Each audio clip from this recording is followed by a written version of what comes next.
అంతే ఒప్పుకొని చెప్పేది ఖర్చు పెట్టలే పైసలు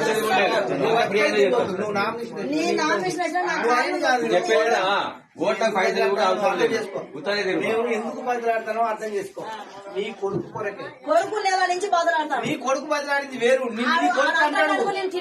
నువ్వు తినకున్నా తిన్నా ఇప్పుడైతే నువ్వు చేతులు పట్టుకున్నా ఎక్కువ పైసలు కూడా మేము చేస్తాం గాని నువ్వు అంటేనే ఇగో నువ్వు ఓకే ఆగాలి చెప్పాలి. ఇంతమంది చెప్పాలి అంతే. తప్పుల విషయం మేము మనిషి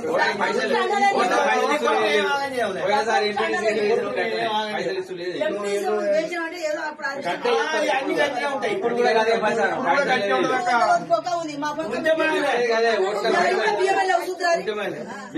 ప్రచారం చేస్తాం మేము. అందరూ పైసలు గదే ప్రచారం చేస్తాం. మరి మీకేం లేకపోతే మేము ఉన్నామమ్మా.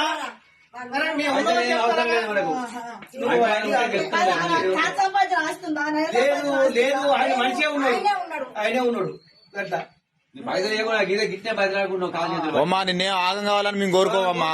అర్థమైందా? మా సాధ్యమైనంత మేము కూడా పోరాడతాం. మంది నా మనవాదిగో ఇల్లు కాలు పట్టుకుని వేయించుకుంటాం. నీ కొడుకు